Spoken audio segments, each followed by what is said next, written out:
All right, so if you are here, well, you are all here. If you are here, we hope that you're here because this is a extension of our last session, which was on virtual adaptations of trauma-informed practices. And today we get to do an even deeper dive, a deeper double click, a deeper examination of evidence-based practices, and particularly tiers 2 and tiers 3. Aloha, Gordon, good to see you. And we're really grateful that Beth Cooney is here from the Treatment and Services Adaptation Center for Resiliency, Hope, and Wellness in Schools. That's run out of University of Southern California. And you've met some of Beth's colleagues, Pamela and Vivian and Stephen so far. So we're so grateful for Beth to be with us. Welcome, welcome. Okay, so like many of you, we are a SAMHSA grantee, and we want to just acknowledge that the opinions and views expressed in this session are of Beth's and of ours only. They don't necessarily represent SAMHSA's, although we know that SAMHSA definitely supports evidence-based practices to support young people to access mental health services. So thank you, SAMHSA. Okay. Let's just take a pause moment here. I'm actually going to do this a little differently. Well, I'll do this similarly and differently. So again, my name is Leora, and if we are just joining, I'm the School Mental Health Lead for the Pacific Southwest Mental Health TA Center. We're happy to be here. And by being here, I mean that we want to acknowledge where we come from and where we're going. So we want to acknowledge that this is a program that is mutually collaborated with the Northwest MHTTC that's on the ancestral lands of the Coast Salish people. And our MHTTC, the Pacific Southwest MHTTC, is led by the Center for Applied Research Solutions, based out of Sacramento and Santa Rosa and LA. And we want to acknowledge that our work gets to be supported by the land that is always has been held and stewarded by the Nisenan people and the 8 Cahuilla bands and the land of the Tongva peoples. And I wanted to ask in the chat box if you wanted, or if you knew, if you wanted to just put the name of the indigenous land that you do your work on. In the chat box to panelists and attendees, the name of the indigenous lands that you do your work on and with. Many of us, even it's a kind of a different idea to do work on a land versus with a land. I'm just going to invite you, if you know the name of the native or indigenous peoples who stewarded the lands. Thank you, Yvonne.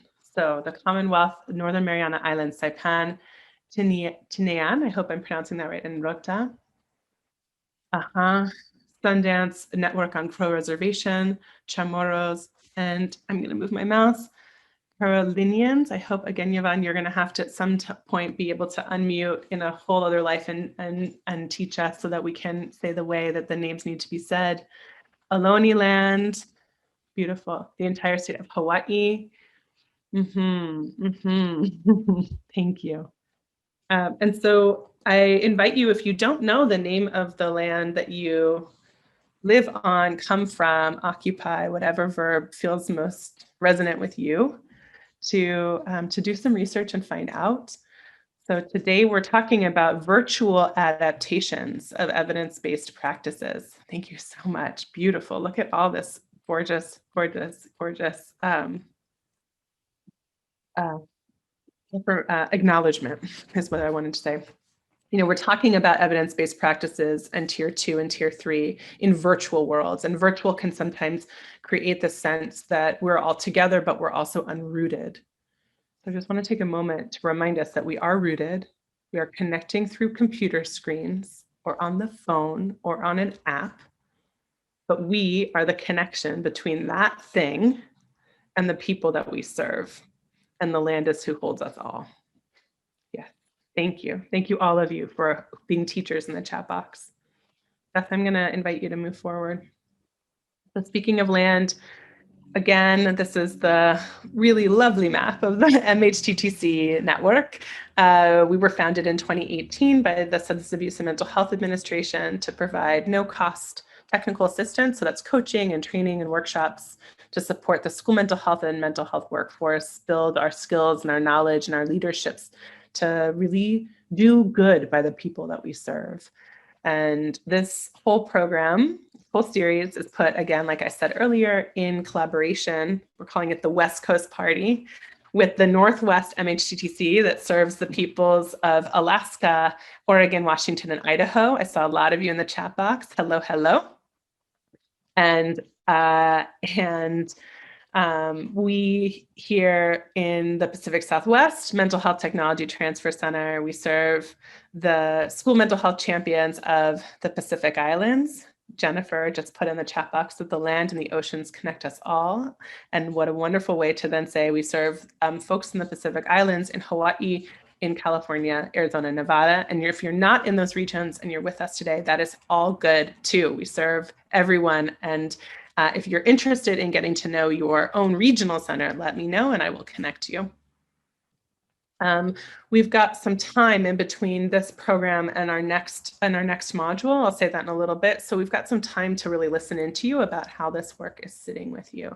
And we heard from you last time that you wanted the content to be a little bit slower and a little bit more paced because there's a lot going on right now. So Beth is going to support us with providing good, rich content with a little bit more breadth.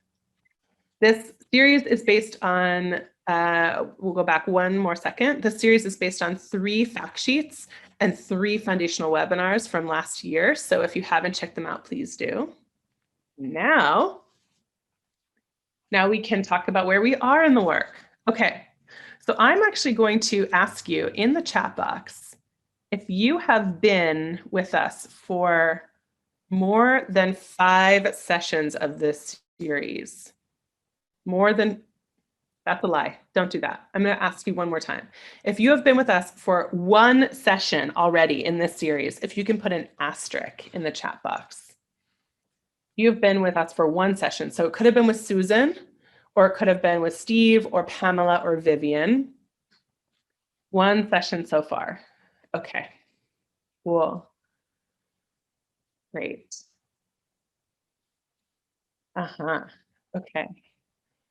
Okay, now we're getting numbers. So just you can put an asterisk, just an asterisk. And if you have been to 2 or more sessions, if you can put a pound sign, hashtag, hashtag. Yep, great. Okay, so I'm just looking on the left. So all it means is if before today, if you've been to 2 or more sessions, pound sign. Okay, lovely. If you have been to 4 or more sessions, let's put an exclamation mark. Exclamation mark. Hey, okay. Okay, good. All right. Amazing. You were like, I don't know what I've been to. Who am I? What is this world anyway? All right. No matter how many you've been to, we'll welcome you. So you didn't need to go to the ones before to be here now. But I just want to say, I mean, amazing that all of you have been with us for so much of this journey. So we're in our 3rd module. On Monday, many of you were with us with Susan. We just introduced ISF and tiers 2 and 3. So again, Interconnected Systems Framework is the combination of a multi-tiered systems of support, MTSS, and student mental health combined to create the Interconnected Systems Framework. So Susan went over the systems lens on Monday. Today, we're actually talking about practice lenses, practice.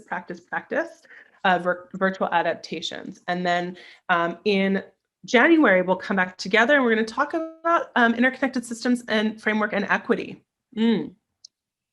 So what does that look like?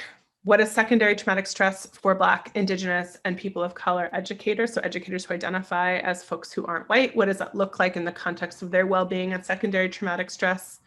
And ISF systems and equity and racial violence and trauma in schools. That's our 4th module in January. And then in the end of January, we invite everyone to come back together for a systems and practices town hall. So all the faculty thus far, plus Susan of this series, will all be together for you to answer any questions that are coming up for you or to offer some of your learning. So we hope that you join us. Thank you, Livia, for putting that link in the chat box. Okay, so last but not least, Some of you, holler out to Project Aware CNMI, are here as an entire team. Beautiful. And some of you are here with your colleagues, maybe on different devices. And some of you are here solo for now. Great. So we just wanted to invite you that if we're thinking about interconnected systems framework, we're thinking about not only the data, systems work, and the practices, which is today's focus, but that all of those circles lead to our outcomes and have to be rooted in equitable leadership. So today, the question will be, as you're hearing Beth present, what are evidence-based strategies that you can embed in classrooms, in therapy, in treatment, in groups? I know that many of you in the chat box don't work technically in traditional schools. You work in youth service agencies and other ways or organizations. Fine. What are ways that we can be evidence-based, maybe culturally defined, but also that equity is at the center? And that means that I'm going to now transition it. And very last but not least is for our work today. So today's focus is on virtual adaptations of early intervention and treatment. So if you're new to this concept of tiers, it doesn't mean that a student is a tier 2 student. It means the student's external behavior is indicating that there might be needs that need more attunement and more individualized and more attention in a different way than a lot of other folks, right? So there's no pathologizing, it's not stigmatizing, it just means like, oh, we need to fine tune our services to provide because of what some young people are carrying. So again, I'm going to invite us to think about the ways that we create systems that support mental health services for all, and then are attuned into the needs for some, and then even for those who need maybe more intensive services, right? If you want to learn more about tier 2 and tier 3, then you can actually hover your phone, and you'll get this in the PDF, and we'll put this in the chat box. But many of you know that our school mental health national curriculum is available and free to all of you. And there's an entire module on tiers 2 and 3. And coming in January, we're going to be doing virtual adaptations of tier 2 and tier 3 again, so you can get even more information about that. So I just wanted to context if you're new to tiers 2 and tier 3 on the left. Okay, Anna's question is even better because you can't see it. It was just a panelist, but it was, how is this being provided when there are no kids, when kids are not here in school? And that's exactly what we're talking about today. So great segue. All right, Beth, you ready? So this is Beth. Beth is going to come on screen, start video. I'm going to go off video. Beth, if you want to go back and just click start your video and unmute yourself. We're really excited for Beth to be able to join us today all the way from Louisiana. And Beth, if you can just tell us a little bit about yourself, and then I'm going to go off mute. Thank you for being here. Thank you for stewarding our learning. Sure. So I work, I'm actually a social worker. I work in New Orleans for a program called Project Fleur de Lis, which is a Category 3 center. And for the last 15 years, I've worked providing evidence-based practices in schools, and most recently have really started doing a lot of virtual implementation since last year. And I really oversee a lot of the evidence-based practices in schools and community centers here. So, the tier 2, tier 3 interventions. And I got started after Hurricane Katrina when we experienced that in New Orleans. So that's kind of when I was kind of introduced to all of this. So I just wanted to talk a little bit today about some interventions. And, overall, I'm going to kind of start with a general overview of working with students virtually. It's kind of a new experience for so many of us. And especially when we're talking about evidence-based practices, there's a lot of adaptation involved. And, one of the most common tier 2 and 3 interventions is CBITS. And then for younger students, Bounce Back. And then SET is also a version that's done by teachers. And they all are skill building. They're skill building groups, and they're really created to, work with students that have been exposed to traumatic experiences and really help them have an ability to handle future stress and learn skills. So we want them to reduce symptoms. We want them to build resilience. And we also want to build in peer and parent support with all of these interventions. So, throughout this, I'm going to talk about different ones, but also really kind of zoom into the components of them because they can be generalized. So Project Fleur de Lis is where I work in New Orleans. We really focus on evidence-based practice as well as restorative practices and suicide prevention. That's kind of the 3 cornerstones of our programming. And then a great resource to all of you that you may be very familiar with is the TSA, the Treatment and Service Adaptation Center, which is loaded with really great resources. So check them out. So I wanted to just start by acknowledging what a year this has been. And really for 2 major reasons, if not more. But the COVID-19 pandemic and really with the disparate harms that are happening, it's different everywhere in each community, and we have specific communities that are more affected. We have to really think about equity. We have to think about access and adaptations and how can we really reach so many students. And, the national reckoning with racism. We know the summer we had a lot of police brutality, and we have students that have really been affected by it. So those 2 things together have created really just these times that are not average times. We know that we need to adjust. And so we're going to talk about some of those adjustments. And we know our interventions have always involved students with multiple stressors, but 2020 really brings on a lot more new challenges. So this is just a representation of kind of what we're doing. We're really trying to build the plane while we fly it. We're really trying to share and collaborate with each other and really try and figure out best practices in virtual delivery. And I know a lot of us around the country are trying to collaborate on many of these ideas, but it's also new and exciting time. So today I have 3 objectives overall, and really to discuss with you the challenges and opportunities associated with virtual delivery of trauma-focused groups. I also want to provide some recommendations for addressing some of the common barriers, things like engaging students, parental involvement, digital divide, and privacy, which has come up so much, and share strategies to implement these groups over virtual platforms.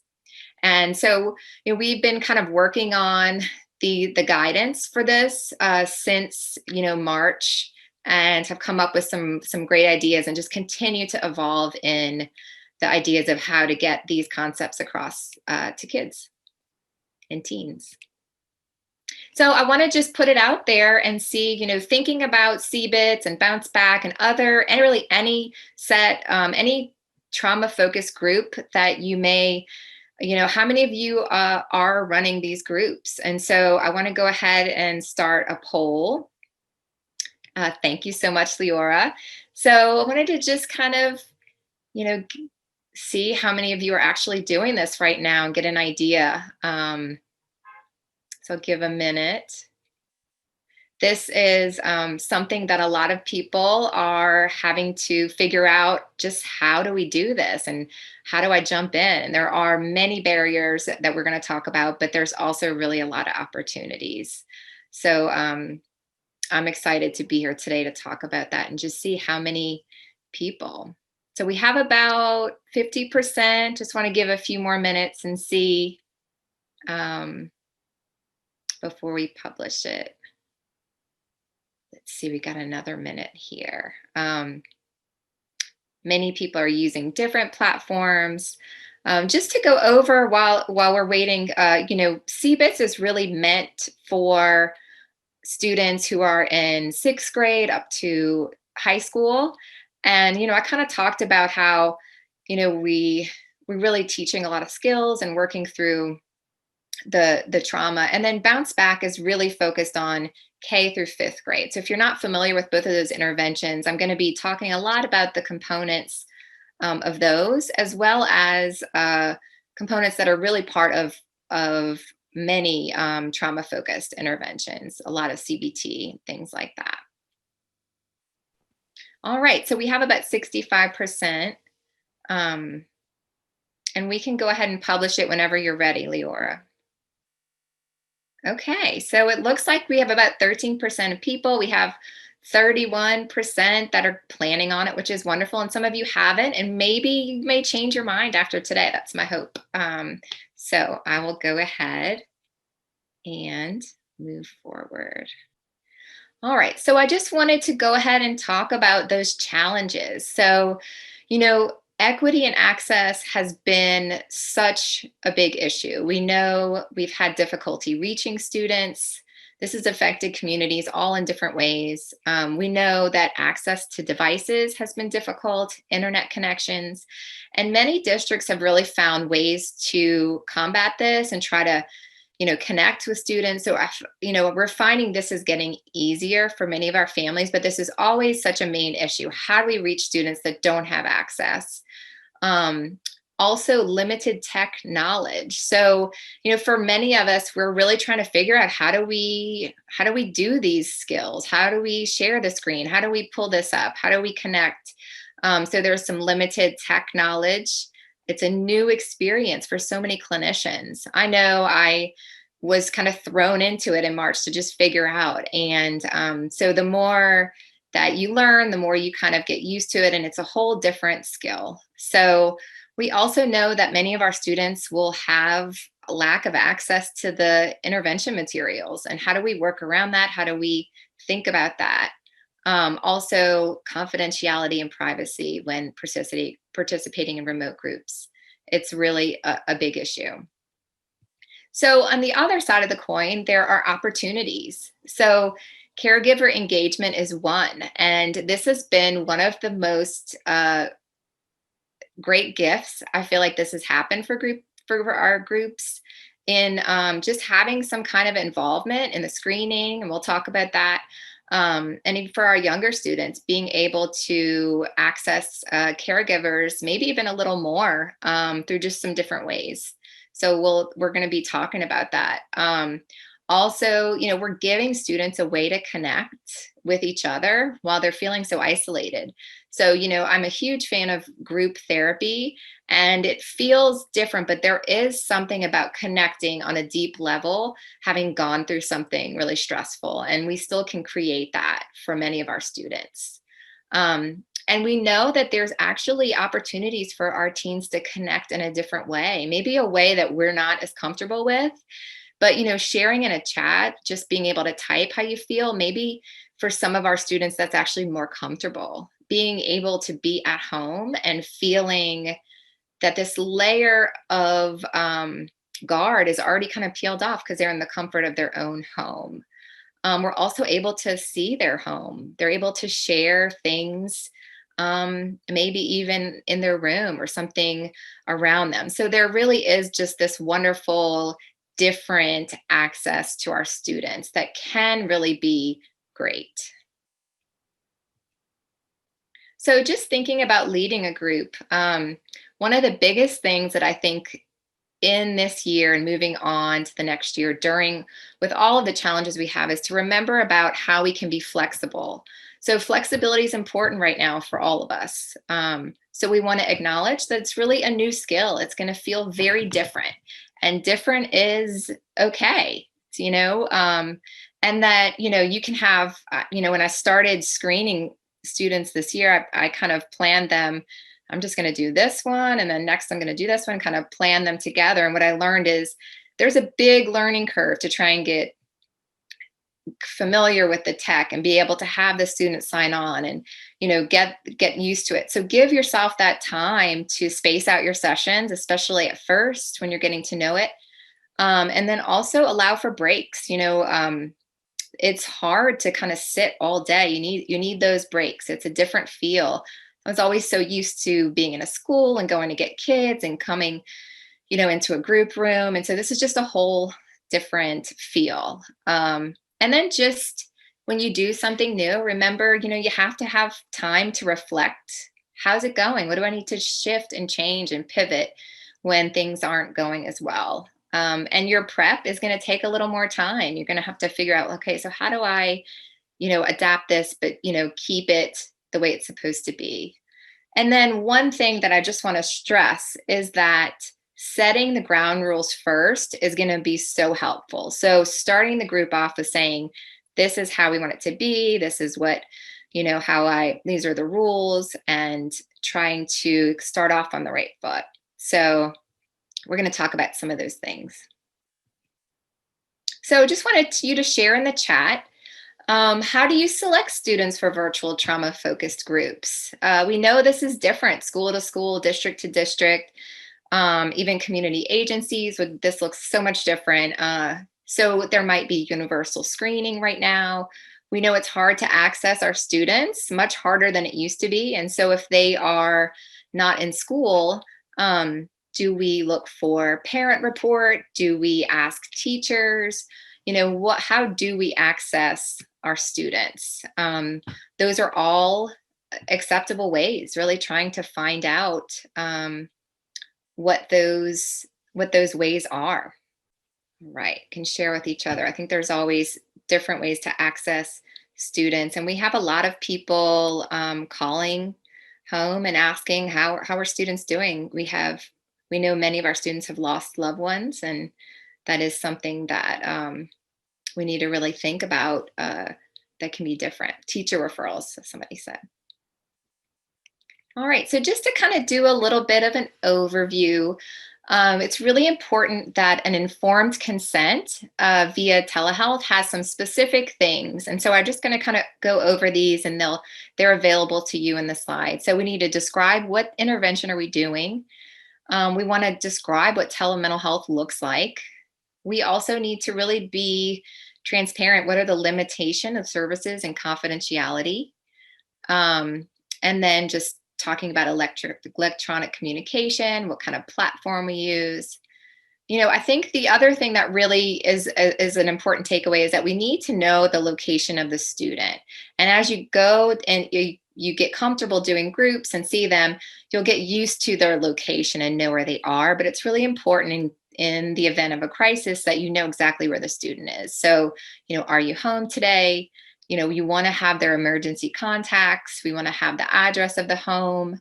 So you want to have all of that available to you just in case you need it. We also, want to have a plan and a guideline for the emergency room, so they can access that if they need it, just in the event of an emergency. We're not with the student, and so it's something to set up beforehand. And also just an agreement to participate.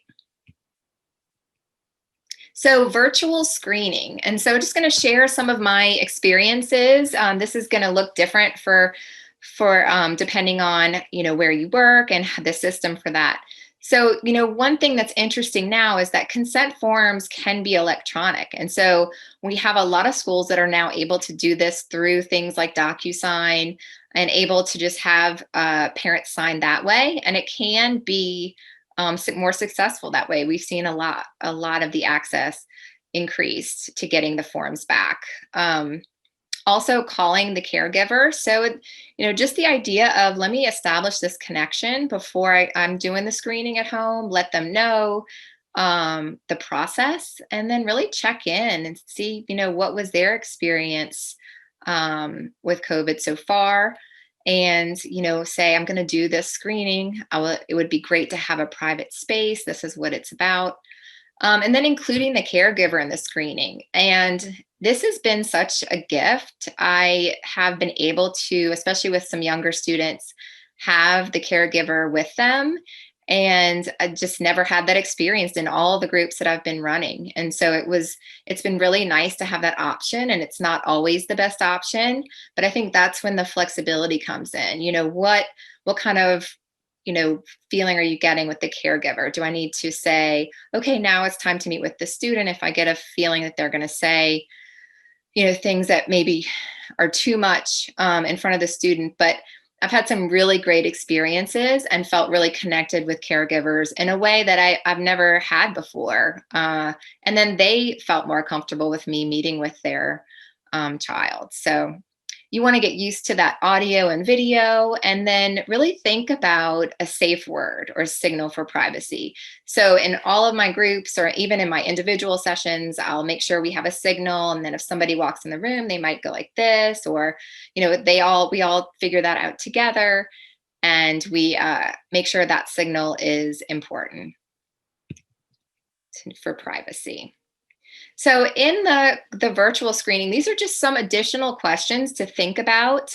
We often use a PTSD measure, and this is kind of different for different groups. We ask about traumatic experiences, but we likely want to ask more about what's happening right now, what's happened in the last year with the pandemic. So how's it been for you? How are you doing? How are you coping with stress? And this is going to vary based on how old they are. But for many students, this is going to be a nice way of asking. And then also, one thing I added was also asking about the students' experiences with hearing about witnessing police brutality and protests over systemic racism. So I gave you some examples of the types of questions that I asked. So since the summer, there have been many protests over police brutality and discussions of racism. Did you attend any protests? Do you want to share your thoughts of what's happening? And just try to open the door to any conversations that they want to have and make it really comfortable. We know that this has affected so many people. And so this is something that we've added. So it's just could be something that you add. So this is a picture of me and a colleague. And I just shared this here to show you what it looks like to the student when you share your screen for the symptoms. So the way that I've done screening is I actually, usually there is a traumatic experiences, history part. So what have you experienced? And then there's symptoms. And so when I have done the history part, I usually just do it one-on-one. And different communities have fillable now. I've heard of people doing it through like a PowerPoint, asking questions and then just marking the answers. So there's just a variety of ways to do screening. But this worked well for me. So I would just ask the questions. And then when we got to the symptom part, I actually would share my screen for the Likert scale and say and explain each one and ask which one. So not at all, once in a while, half the time, and so on and so forth. And that worked really well for me. So that could be an option. So these are just additional screeners if you want to check them out. The first one is a COVID related screener. It's Stoddard-Kaufman scale. And this really just asks about well-being. Have your routines been affected? Have you felt, things have been harder for you? And so it asks specific things and how much of the time. And then this is another additional COVID screener that is the brief COVID-19 child adolescent PTSD scale. So these are also options to add or use alone. So just wanted to talk about some considerations. There's so much to think about when you think about running groups. So their space, first of all. We want to make sure that they have a designated space if at all possible. We want them to have privacy and confidentiality for the group, but we know that there may be barriers there. And oftentimes earbuds can be really helpful, or headphones. And so that can be a good recommendation if they have them. And like I said, you want to establish where they are. You also want to think about your space. What is your space sharing? When can you use earbuds if you feel like you have people home and it's not confidential? That'd be a really good idea. And then communication. We want to really think about, now that you're not easily accessible and you're working from home, how do your students get in touch with you? Are they able to email you? Can they call you? How do you access them? And then how do you communicate the expectations? So we know if you can communicate them, from the very beginning on attendance and space and what they need, it can be really helpful moving forward. So, and then the platform. So, there's so many differences in platforms that I suggest you really try different ones and become familiar with them. Become familiar with sharing slides, sharing videos, and then just plan for tech challenges. I've had so many, and it really just is something that we kind of face. And throughout, I'm doing a group right now, and sometimes people drop off and they drop back in, and we just are okay with it. So think about when we have students that aren't available, how are we going to follow up with them? Are we able to call and talk about what we did? Do we need to plan a makeup session, a makeup one-on-one? Can we email them what they missed? Depending on their age, this is going to vary. And then the other thing that I've really done is been flexible on the time for group, and really kind of made it shorter if needed. Also, consider smaller groups, especially if you're running a group by yourself. So just that flexibility around, like, I'm doing this for the first time. I really just want to start small, and I think that it's a good idea. And then when you think about supplies, so I think there's all these great ideas. I can make a supply bag, and if the parents can pick them up, that would be great. But sometimes that's just not it's not available. And so, I've really tried to be open, and some of our students, it's hard for them to, print something at home or use their email in the middle of a session. What's been really great is for one of the interventions, Bounce Back, has just started, has been available fillable forms. And so I'm going to share some of those with you, but fillable forms can be really helpful for our students to be able to fill in electronically. And so there's a lot of things that are available that can be helpful. But I also, I've really had not wanted that to limit any students just because they can't, get a handout or something like that. So, think about, what they need, but I wouldn't let it limit you.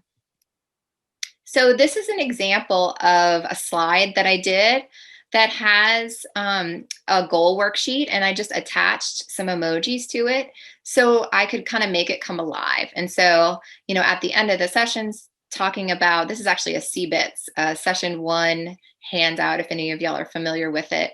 And so I said, pick the emoji, one of the ones that you want to feel by the end of this group more of or less of. And we kind of shared that way. And so it was really helpful to be able to just have some visuals.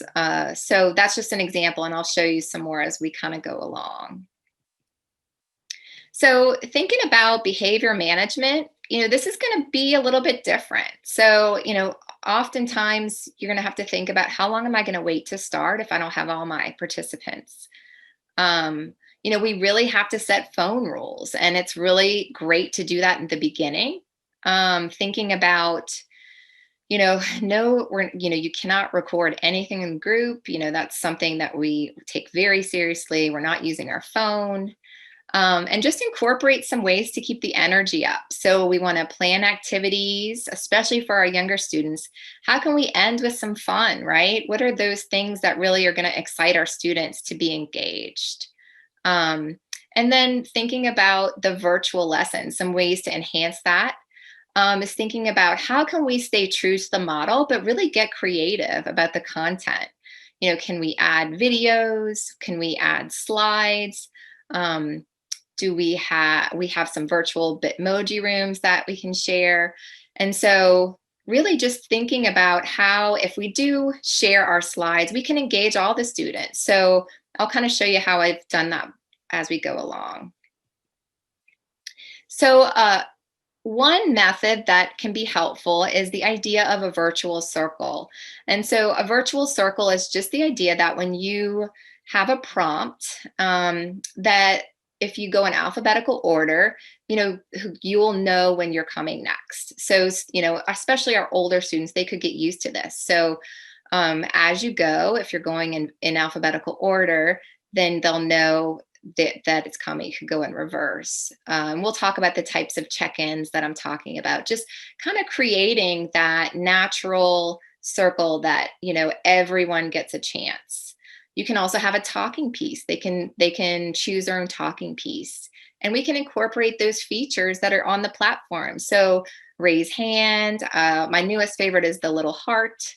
Thinking about, you may have to mute some students if you hear them. And then just being able to, share in the chat box. You may have students who just, that's the way that they communicate, because maybe there's something they're not able to have as much privacy that day, depending on what's going on. So thinking about the idea of incorporating this. I know that, I even have a bird that's present in one of my groups that's just now part of the group. So I've tried to embrace it. And I'm just lucky that it's not a parrot. So for confidentiality purposes, but it's really just getting used to those things that are just a little bit different. So one thing that I've really had fun coming up with incorporating is this idea of a brain break. So many of our students, group might be scheduled for an hour and they're sitting through virtual school. So the idea of that is just heavy, right? And there are some just amazing things out there that can be exciting for our students. So Go Noodles is really a great resource to just add some videos. Zenimation on Disney Plus. If you like mindfulness, it's just this idea of adding some visual. It kind of is engaging, but there's no words. It's just all visual. It's beautiful. And then mindfulness videos can be really helpful.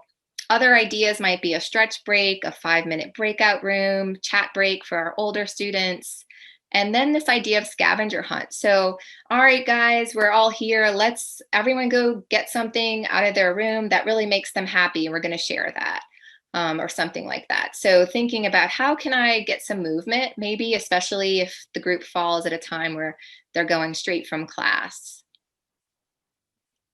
And then, the check-ins, I think, are even more important. Thinking about that virtual circle. How do we start off our group? I was so used to being able to pick up my students from a classroom and we kind of chat on the way and have that, just those nonverbals and that, walk to our group room or just like that chat right before you start. And we don't have that. So how can we make it to where we're starting off group and kind of having some of that there? So these are just some ideas. What's the weather today? One word to describe your mood. Then your favorites are always nice. Share something fun that you've done this week. Go grab something that makes you happy to share with the group, which I kind of mentioned. So please add any ideas in the chat, because this is always nice to check in and even a checkout. Sometimes I'll say one word to tell me how you're feeling. So sometimes it's hard to gauge. And so the idea of like a check-in or check-out at the end. And I love to end with some gratitude. So I want to go ahead and do a check-in with all of you.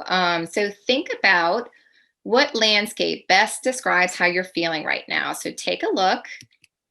And I want you to go ahead and put the number in the chat. Think about what's your mood, how you're feeling. And I'd love to see what number. I'm just going to give you a minute. Maybe take some deep breaths. Wonderful.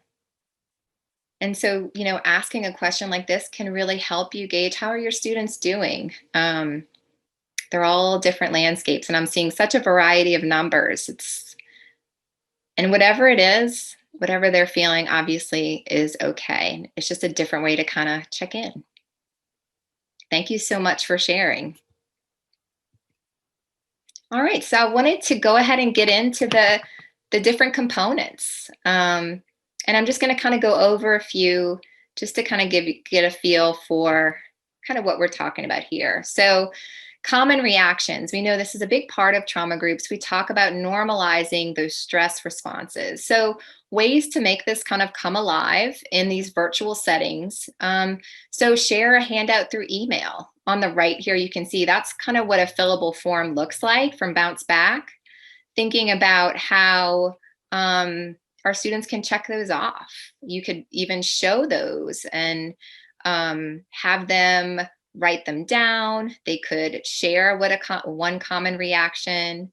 For our older students, we use something, especially in CBITS, things like towards the bottom. So having trouble concentrating at school or at home. So when I shared this with my students, I would say, would anybody like to share if they felt like that before? You can write down the reactions you have as we go, because I would love for you to share that with your caregiver when we're done. We can try to share that common reaction handout, but once again, we really just don't want our students to feel like they can't participate if they don't have that. We really want them to be engaged. So I went ahead and made some slides for each one, and I would go around and ask students their reactions and just tried to have some pictures adapting what that looked like, just to have it come alive a little bit more. And it really went wonderful to be able to hear from them, and they were able to really see each one. And for my group, they were sixth grade, so they read the bold, and then I would read the other part and then ask them questions. But this could be done in a variety of ways. And then thinking about relaxation. This is one of my favorite things to teach, but just this is really a way to get creative. So these pictures here are examples. Bounce Back really uses this kind of script. I know it's kind of from in many interventions as well as TFCBT, but squeeze the lemon. So just showing a visual, stretch up like a cat. So feel free to do that right now if that feels good. And then just thinking about, how do we teach belly breathing when you can only see me from here? And so we might actually need to show a video. This is just a graphic I found, but that idea of let's all take a deep breath, blow our bellies up just like a balloon, and deflate it. We also might say, hey, does anybody go grab a stuffed animal you have for our younger students, and let's put it on your belly, and it can go up and down. And that can be a really great way to deep breathe. And I just put a website on here that's really great and resourceful, coping skills for kids.com. So that might be a really nice resource for some of you to share. And really getting creative with relaxation is fun. There's so much out there. There's a couple videos I wanted to share that students love. So one of them is really geared much more towards our younger students, but it's that Sesame Street Common and Kobe Callier, I think that's how you say it, belly breath with Elmo. It's belly breathe, that kind of song.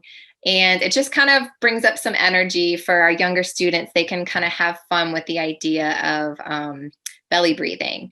And then one that I found, and my 5-year-old loves this one too, is Calm Body, Calm Mind. It's a mindfulness song for kids, and it's actually Netflix Junior Jam. So if you look that up, that's a really fun one. It's a way to slow down. And a lot of our students really need that slow down. And then think about apps for our older students. How can we really speak their language? How can we get them to maybe practice through an app? And we can pull up some of the apps and practice. So Calm has some really wonderful videos where it's a bubble and it gets bigger and then smaller. I've seen the triangle videos. There's just a lot out there. These are just some really good apps you can take a look and recommend. And then Stop, Breathe, and Think is a really great one too. There's one that's Bulldog Finds His Happy Place, and it shows how to kind of turn off the noise outside. So it's just the idea of seeing how can I make this come alive and have them practice some of the skills that I'm teaching outside. And that might look different than we did handouts. Teaching emotions. So this is really fun to do. And actually one of my favorite things to do virtually now, playing charades. So a fun way to do this is actually you can chat the student a feeling, and then they can go ahead and act it out and have the group guess that way. There's tons of recorded books on YouTube. So it's a different way. You can read it aloud, but there's also that option of that recorded book.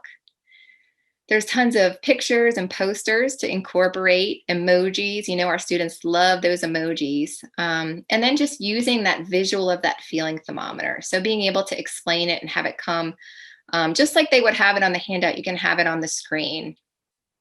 And I didn't say this before, but we don't also want to make the whole thing slides. We want to just use a couple of slides, maybe a few slides, depending on which one it is. We want to make sure we see them and we engage with them, and it's not just sharing a screen. So I think that's important as well.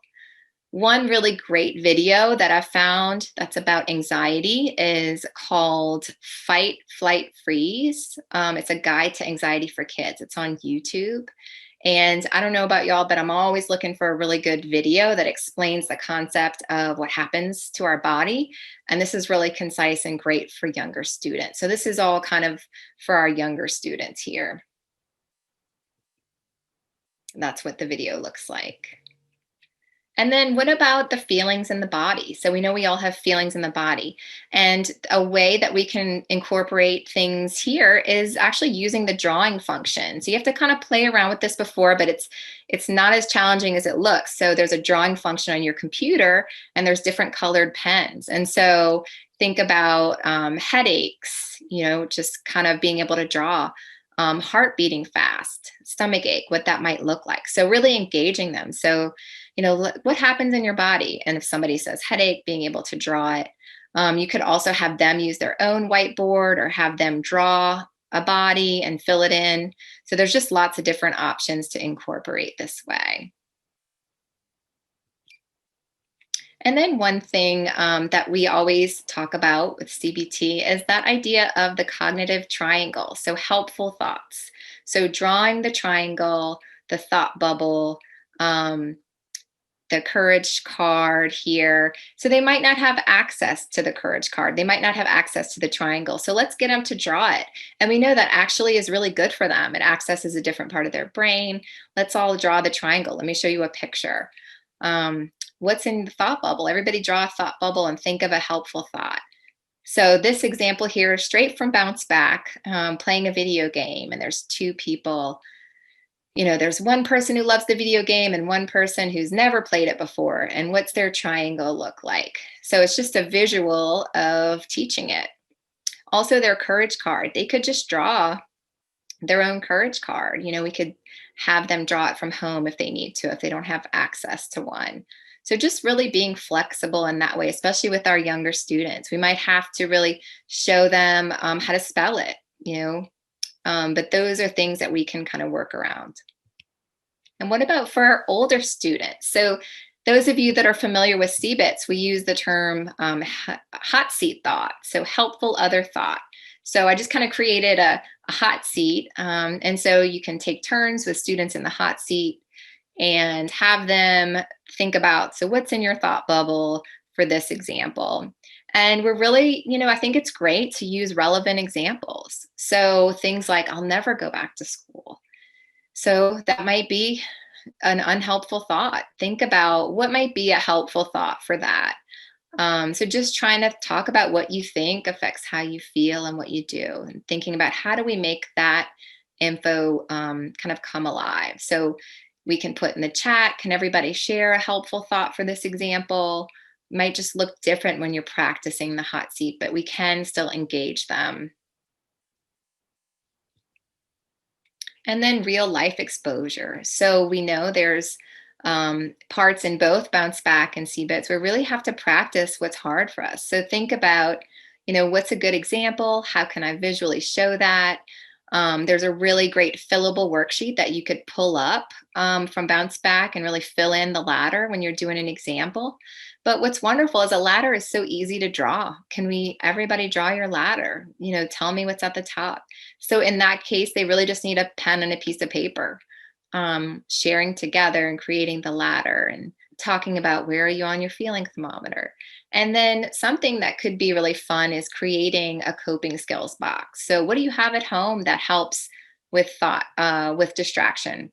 What do you have that can really help when we talk about positive imagery or relaxation, and trying to get people to share just things that they can share with the group and teach them just some coping skills to practice with things at home. So something that smells really good.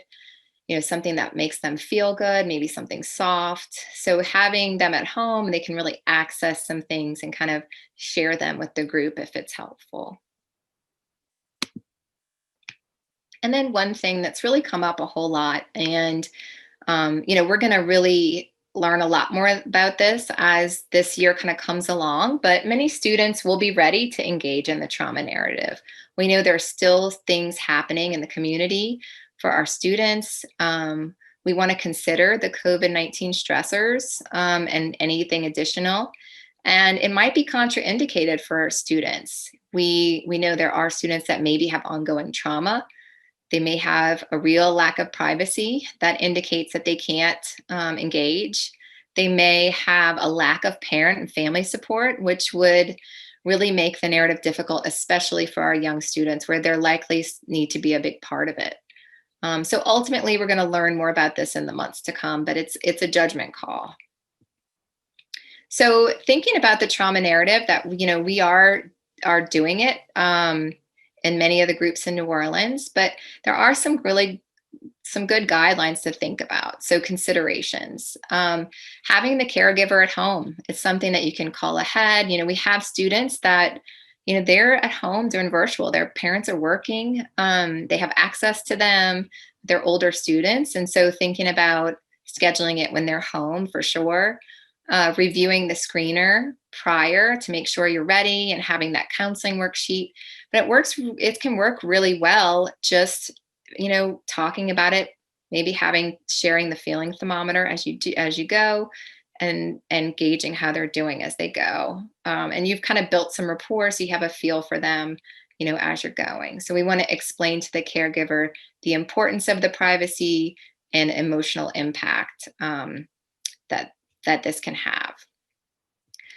So, in thinking about bounce back, we might have the caregiver involved. We might have them draw or write on the whiteboard. We want to think about a special spot for them to keep it. We can also have parents that take a picture, and send it to us so we can make a book for them ourselves.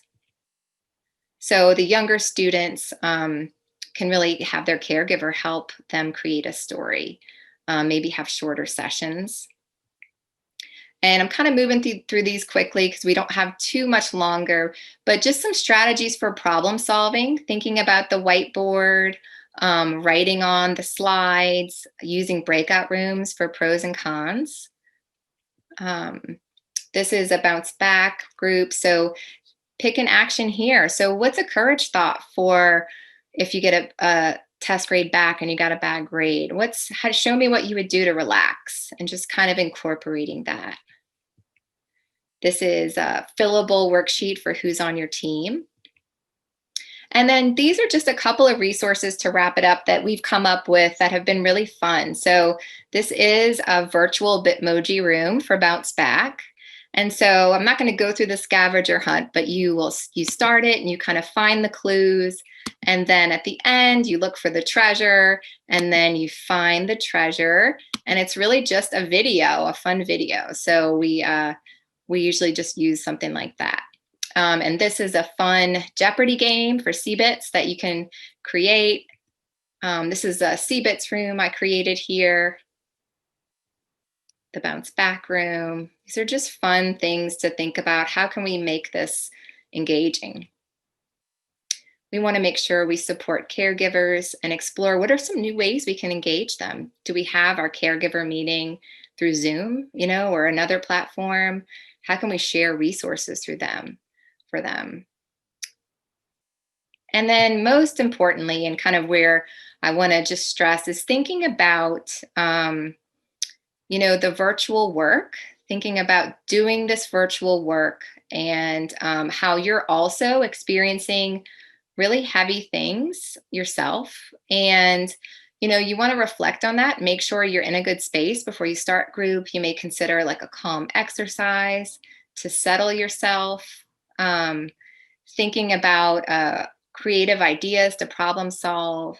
And I just have thought through the barriers. So thinking about equity and access, if you can't have supplies, that's okay. We'll work with it, right? If we, just being really flexible and trying to say, like, I really just want to connect with students. How can we, collaborate with other people and share resources? It's just a really great time to do that. These are some really great NCTSN resources that you can look through, and some other ones. So I wanted to make sure I left a little time for some questions. So I kind of went through the last few quickly. I'm happy to go back if there's any specific questions. And Leora, let me know if I know you wanted me to go slow, but I don't want to run out of time for questions. So no, that was perfect. That was perfect. You just caught me like mid-stretch as you were inviting me to the screen. Okay, so we've got 5 questions. One is more of a technical, so I want to start with the first, but I do want to invite folks, as we're doing some questions, that this is a moment for us to just take a pause. That was a lot of good content and good strategy, and just wanted to invite you in the chat box, panelists and attendees, to offer your own videos, tools, tips that are your go-tos. There was 13% of you that are doing your virtual rooms. So help us out, help the folks who aren't doing this yet, help the folks who are thinking about doing this yet, doing this. So let's just go first. If we can just do one more backup. Oh yeah. One more moment around CSET, CBITS, bounce back. Okay. Differences, sure. Similarities, developmental implementation, so grades. Yeah, absolutely. So CBITS is cognitive behavioral intervention for trauma in schools, and it's really meant for 6th graders up to high school. And it's a skill building, wonderful intervention that really teaches CBT skills. It teaches relaxation, problem solving, and there's a trauma narrative component, just like I kind of went through. Bounce Back is the younger version, and it starts with kindergarten all the way up to 5th grade. And we engage students, younger students, and they also do a trauma narrative, but they do their story independently, and we involve the caregiver in that. And then SET is student support. Support for students exposed to trauma. And that is an intervention that's really meant for teachers that in some places that have limited resources with mental health clinicians. So teachers deliver that. And the concepts from CBITS are very, very much involved in that. So teaching relaxation, all those components, it's just meant to be done by somebody who's not a clinician or doesn't want to do, as much clinical. So that is SET.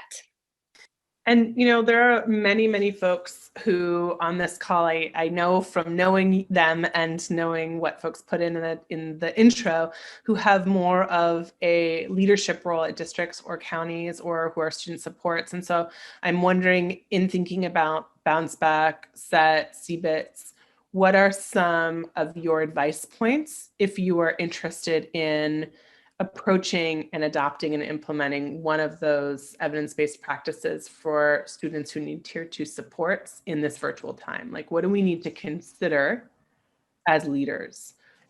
Yeah, I think just, we know that this is a need out there, and, there's a lot of virtual training, there's a lot of virtual implementation guidance now.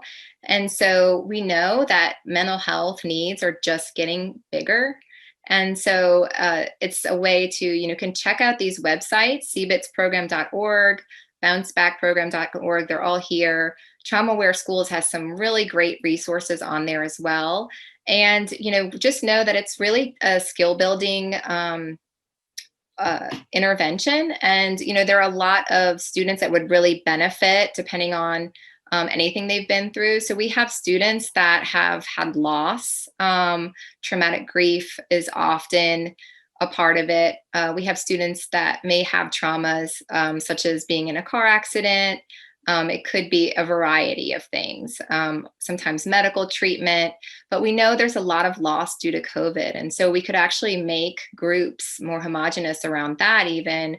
And we can combine grade levels if they're close. Now that's been a little bit harder in person, but virtually it's not a challenge. So thinking about what are my students going through, if I'm using a universal screener, I can really find those students that need this and create these small pockets of support with younger students and older students. And one of the things, and I'll just go back to kind of share my Bitmoji room, but thinking about what a great way to share this with your students and have them practice skills. So when you click on these, they bring you to the app, and so it's just a different way to connect and have them practice their skills.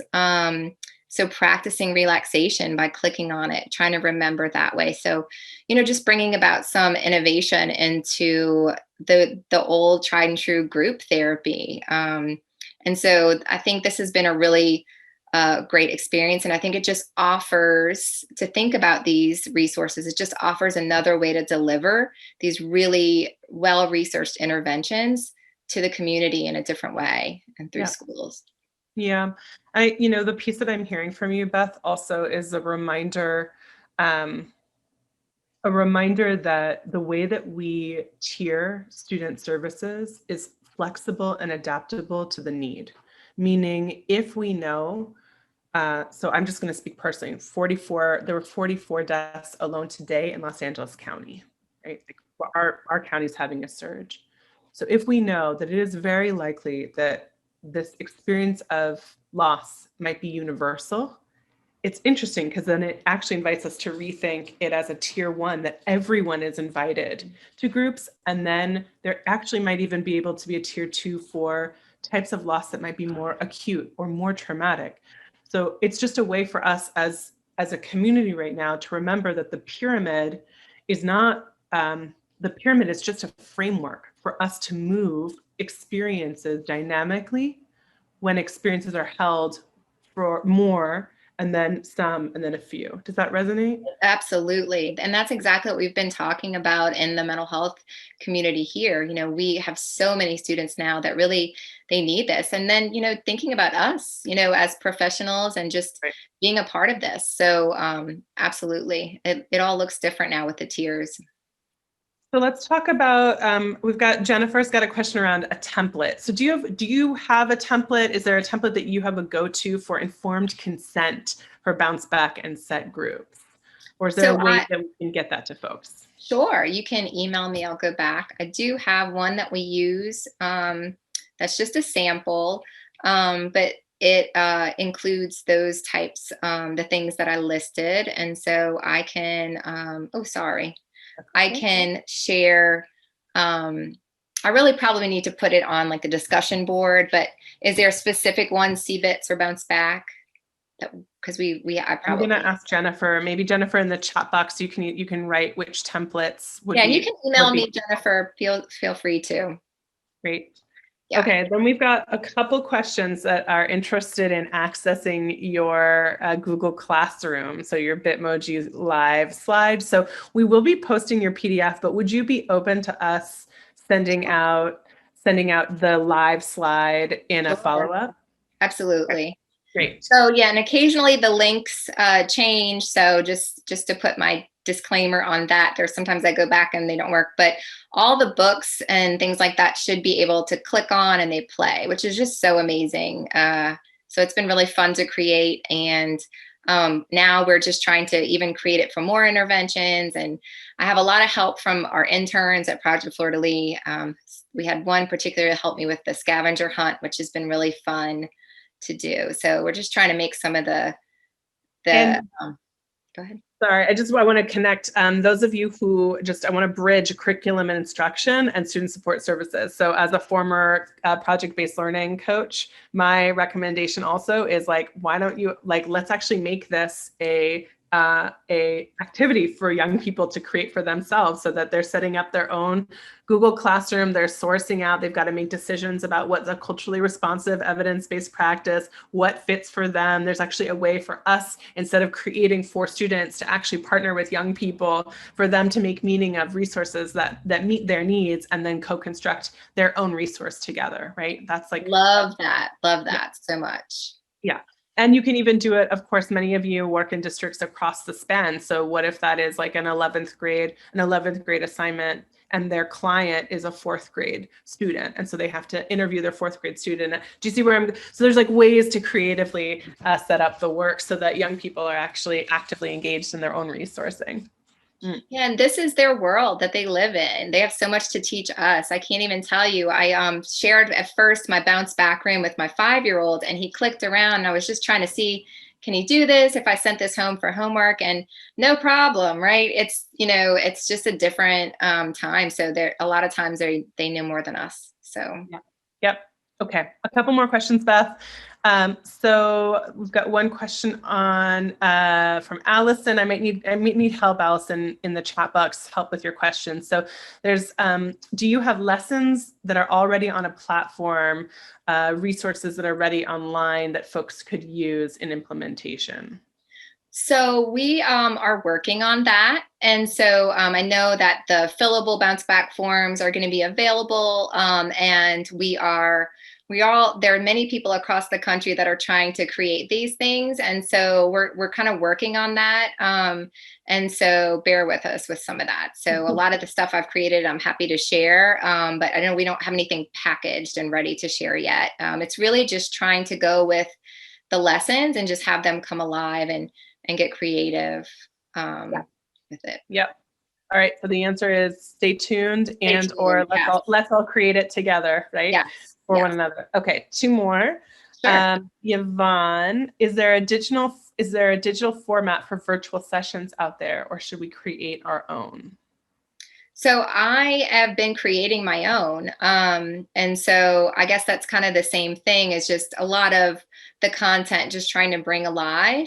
But I just want to make sure that I do stress that we really don't want to miss out on the connection with our students. And so we don't want to overly digitalize all of it. I think about what resources, we can incorporate to have it come alive or have them practice. But we really don't want to miss on that group interaction, that engagement together with our faces. So just want to share that. That's right. Thank you for saying that. I always, it's like the same here, that good facilitation and good teaching happens, and then you learn the technology to bring it alive. So if a therapeutic alliance isn't in place before the technology happens, the technology is not necessarily going to make it stronger, right? We got to work on the skill and the relationship and use the platform to actuate the connection. All right, one last question. What kind of consolidation projects have Bounce Back group members created? So, we're talking younger students. I think it's going to be things like everybody, come up with a different relaxation that was your favorite, and we're going to share it in our consolidation project, or something that you learned here that you want to share. They can make their own drawings or, videos. You're going to have some savvy kids that are ready to do like their belly breath and make it really exciting. So I would encourage our students to get creative. Teach me something I taught you. Show me that you enjoyed it and learned it, and show me what your favorite part was. I one time had them doing like painting pictures. So I don't know if, whatever they have access to, they could act it out. But, and then really engaging with each one and saying, what's your plan for when we share it? What's your plan? And so trying to just make that material come alive. Okay. One last question from Josiah. The CNMI team is super engaged, which is amazing. So on the goal slide where you had the emojis, how does it work to have multiple group members answering? So I really engage in like a virtual circle type of situation. So I'll say we're going to do this goal worksheet, and so I want everybody to give a chance. And so I would actually kind of bring it up and then engage each person to share. And so that's usually what I do. I like when everyone can share. They can always pass. That's always an option. And what, one thing I didn't mention either is don't be afraid to be direct. It's just it's different engagement. So I might say, I can't really see your face. I only see half of it. I really miss seeing your face. Can you show me that? Or, just being able to engage with kids and telling them, oh, I can't really hear you. And the other day I said, it's really kind of loud. Is there a place you can go? And so one of the students moved, and I talked about the bird. The bird is part of our group, so just trying to engage our students in, whatever challenges we have, and just, being able to meet them where they are is really important. Yeah, thank you. Okay, Beth, thank you so much. So many tangible takeaways. We saw many folks in the chat box just saying thank you for all the examples. We're so grateful for the time, and it's also really lovely to have a practitioner come and present your learnings. I think that's the biggest bold, which is that these are some of your learnings, and we're going to continue to learn together. Yeah, it's been really fun. I just want to say thank you for inviting me to the party. It's been fun. Thanks. Yeah, well, you're in Louisiana, but you can be a West Coaster if you'd like to be a West Coaster. Love it. I need the weather. All right, Beth, I'm going to invite you to mute yourself and go off camera, and then we're going to do some closeout. So, hi, everyone. What a whole session. And it's December 3rd, and we're all still here. Thank you. Thank you for being here with us. So let's look ahead at what's coming up next. So again, I'm going to continue to welcome and invite you to join the sessions as a team and then debrief after the session. So what resonated, what needed more inquiry, how might we provide more technical assistance to you to support your learning moving forward. And I've put the Treatment and Services Adaptation Center, TSA, that Beth was referencing earlier, the links there, and as well as the guide. I know that we all need more guides in our life, but this is a really good guide. So I recommend it. And I also wanted to name this came up last session. And so actually I'm watching the Q&A right now too. So if you are a novice to the world of the technicals and the virtuals, I wanted to offer that back in March, April, our team quickly put this together. It's a virtual learning guide. We've got guidance for circle facilitation, technology tips, content creation guides, trauma-informed and culturally competent virtual learning. So definitely check that out. I'm going to ask Livia to link that in the chat box, and it's also on the PDF at the bottom of the slide. So if you don't get it, thank you, Livia. If you don't have it, you'll be able to get it.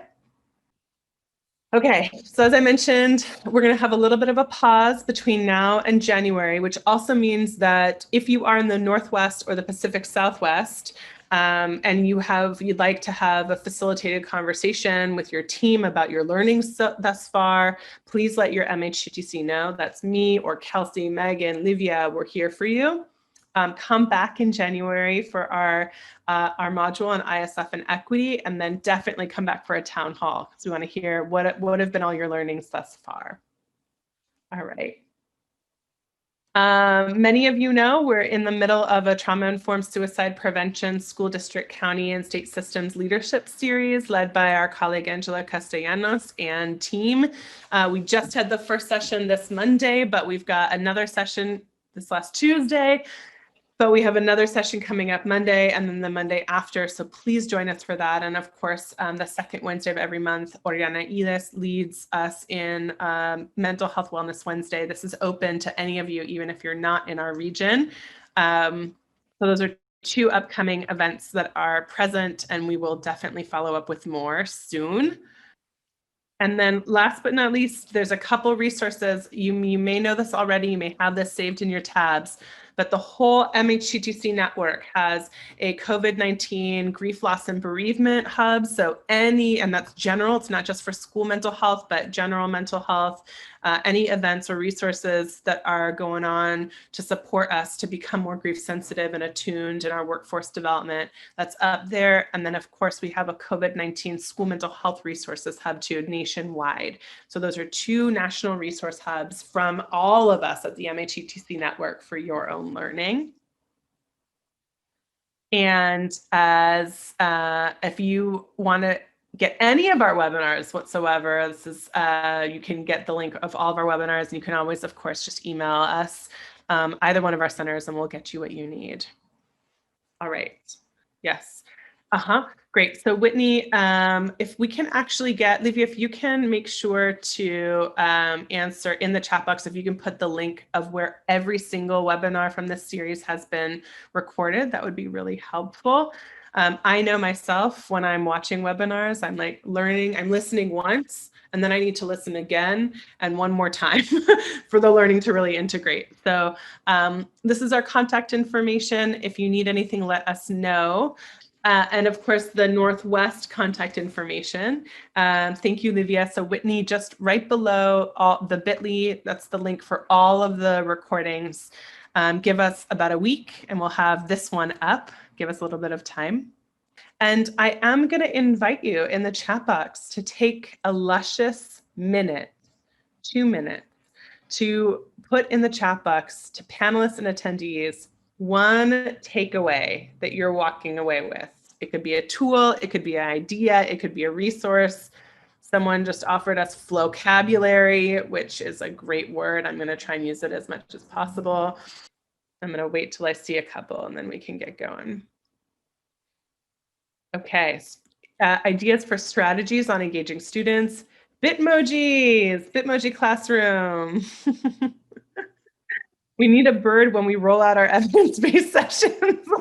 Thank you. Yes, you always need something to happen to elevate some humor in the room. Yes. Being patient with myself. So someone just wrote, I'm taking away to be patient with myself. Yes. Yes. That's a good reminder for all of us. Thank you.